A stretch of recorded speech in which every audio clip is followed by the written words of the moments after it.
Hello everyone and thank you for joining me.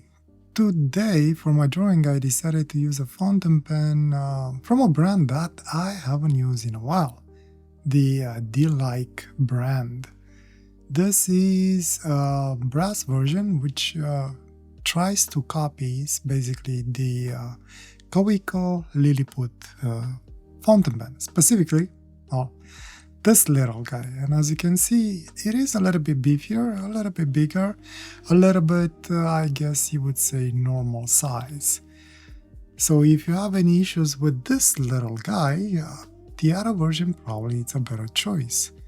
As for this little guy, maybe this is a story for another time. Today we will be focusing on this little guy. Well, I guess little between quotes after we've seen the size of the Lilliput. This is a brass fountain pen. The finish on it is stone-like finish and it seems to be coated in something protective. However, there's a lot of weight to it and some of you might like that, some of you might hate that. Personally, I do like it and I do like that it is coated since you won't get that brass smell on your fingers. Now, the pen is fairly simple in its construction. Cap, barrel, ended at both ends. It does have threads on the barrel and something that looks like threads at the end of the cap, but if those are threads, they are non-functional. I believe they're just fake threads. I'm just running my fingers to see if the nail actually proceeds forward and doesn't seem like it's doing that, so I believe those are fake threads. To look at it, just open it up and then once you are done, you will be presented with a very short section, a number 5 nib. This is the DeLike super quality, fairly simple construction, a very simple fit that is very functional actually, and a nib that is slightly tilted upwards, and that's about it. By itself, the pen is actually fairly small, especially if you're trying to write. It barely touches my knuckle in there, and balance-wise is pretty good in the middle there. But the trick part with this pen is that you can actually screw the barrel, the cap, at the end, and that will give you a little bit more length on the pen, which it's actually pretty good now. And the ballast still stay relatively in the middle of the pen. Removing the section from the pen will basically show a full-size converter that comes with a fountain pen, and that's actually the good thing about this pen when compared with the Lilliput. You will get a lot of ink compared with the cartridge or converter that you might be using in the pen. However, it's not as small and maybe not as portable, but I would say it's small enough. With that said, this is the pen. I never used it before. I had it for a while in my collection. I don't have the box anymore, the tin box that it came with. But let's dive into a writing sample and then we'll dive into a drawing with it and see what it can do. For the ink today, I will be using a new ink for me. It is from Octopus.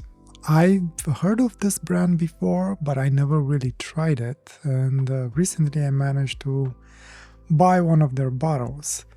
I usually stayed away from it because actually it tends to be pretty expensive to bring it to Canada.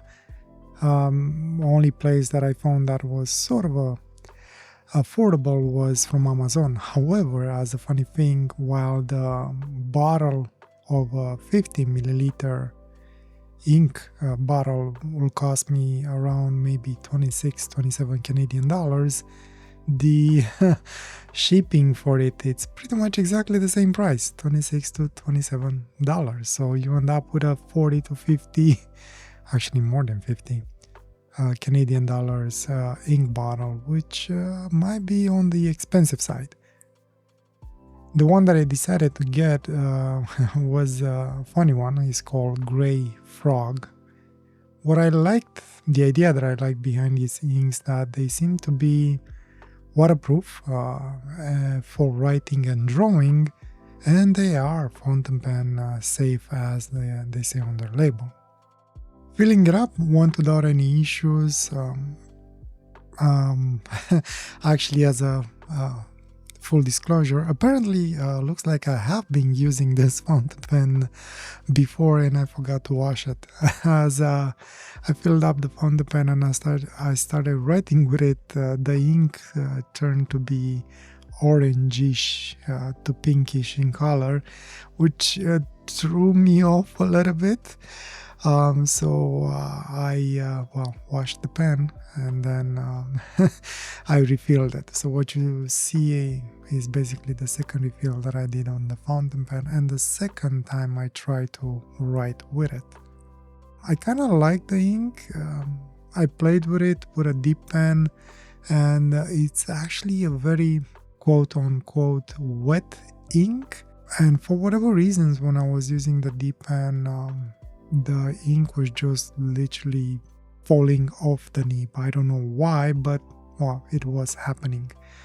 And in this pen with this extra fine nib, it's still wet, but because of the fine line, it looks almost transparent a little bit, which actually worked out in my benefit in the end, because I was able to actually build up the layers. I like it that you can take it from a very light bluish gray color to actually close to a dark bluish color, gray bluish color. Bottom line is that the ink, it's actually interesting. Seems to be waterproof. I haven't really fully tested it, but how it lays down on the page and the fact that it doesn't smudge at all once it's dry makes me believe that it might be waterproof. I will be using this ink in the future, so maybe eventually I will do a waterproofing test with it. I decided to go back and use the Ohuhu, a sketchbook that it's dedicated for alcohol markers, because I tried to see how alcohol markers works on this paper, and side note, it works actually pretty good. So I use like a very light gray just to do some weird shapes on the page. And then I decided to use that, as you quickly saw at the beginning of the time-lapse part.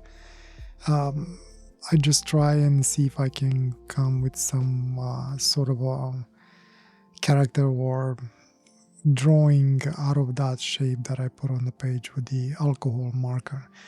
And yeah, I mean, I did end up with something very abstract. Almost looked like a skeleton that was, how would I call it, claimed by the nature. So I think I'm going to call this one decomposing or something like that. I know sounds a little bit morbid, maybe, but believe it or not, I actually really enjoyed this drawing. A little bit different than my normal style, and partially I think it is because of the ink. I wasn't able to do the stapling effect that I usually do with my drawing, because the ink was fairly, again, wet, for the lack of a better term. So I had to wait in a couple of parts for the ink to properly dry before coming with a second layer. And then as I was drawing, I realized that what I can actually do is to use it like a pencil and then build my layer slowly. If the ink was wet as I was moving the nib, it wasn't really building the layers, it was just moving the ink around on the page, almost making it uniform in some parts. So that allowed me to kind of build the layer slowly to a pretty much a fairly dark point, especially on what I perceived to be the eyes, the nose, and the mouth. And it kind of kind of grew from there. I might have ruined it a little bit. I wasn't exactly sure how to finish the ends of the drawing, so I kind of went with this random lines. But anyway, I just tried to sort of finish it in a way that kind of blends in with the page, maybe a little bit. Again, not sure if I liked it that much, but I think it kind of turned out okay. I do like it though. It's an interesting concept that I never really tried before. I lie. I did try to do something similar, but nothing really turned out. And I think I'm gonna try and do more of this, where I use like a gray alcohol marker just to build a shape in the background. Nothing really specific, just random things. And then try and come with ink on top of it and try and see if I can find something in there to build. If not, I guess I'll just have something abstract, which this drawing kind of turned out to be like an abstract, again, creature or individual that got claimed in my head by nature. I really like the ink, and I might actually end up getting other inks in time from Octopus. I think this is one of the few gray inks that I like. There was the other one that I got from Sailor, and I was hoping it's something maybe similar-ish to this, but I wasn't too fond on the effect that it had when you layer the ink. It turned out that in the spots where it's supposed to get darker, it was actually getting lighter and shinier, which kind of again threw me off. Almost like you're doing an inverted image drawing. It's actually a pretty decent bottle, 50 milliliters, a lot of ink in there. It's saying that you can use it with dip pens, so I might come back and do a drawing with a dip pen. I don't know if I'm gonna use something with a nib or maybe a nib glass. Maybe, I don't know. Anyway, I'll come back to it, that's for sure. With the ink aside, the fountain pen worked out actually pretty good. Balance, I do like it. It's definitely a little bit longer than the Kaweco version, a little bit heavier, which doesn't bother me. I almost would like to say that maybe a little bit longer would have been better, but considering that it's already longer than the Lilliput that is trying to copy, I think it's not too bad. It's still a very portable fountain pen. The only thing that I found a little bit distracting, well, not distracting, a little bit challenging, that made me work a little bit more, is the fact that the ink was so quote-unquote transparent-ish. And while it did allow me to build up the layers, it also made me cramp up a little bit. So my hand, after a while, it started to hurt.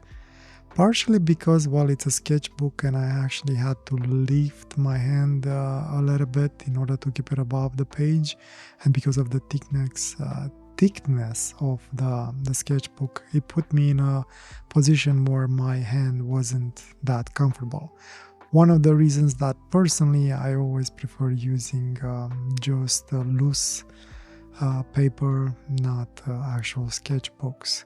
But after a break, I was back to it, and eventually I got the results that you see in front of you. I'm definitely going to experiment a little bit more with it. I'm actually curious how it will take if I put a little bit of water.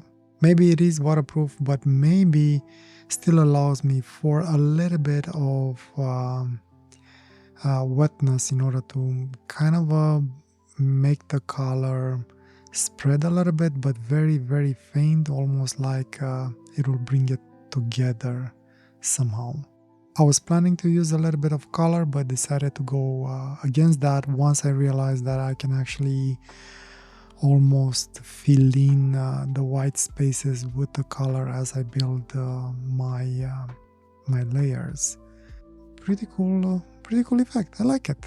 Not my most sharp / clean drawing, but I do like the softness that the ink had and how it actually turned out. I like it. Anyway, I think I'm starting to ramble again, so I'll stop here. I love the ink. I'll definitely use it again. I love the pen. Pretty cool. Nothing wrong with it. It is an older pen, but if you can still find it, by all means, I have nothing against it, and I definitely recommend it, as long as you like it and you think it will fit you. Other than that, I think that's about it. Thanks for joining me, and I wish you nothing but a good day or night, whatever you are. Take care. Bye.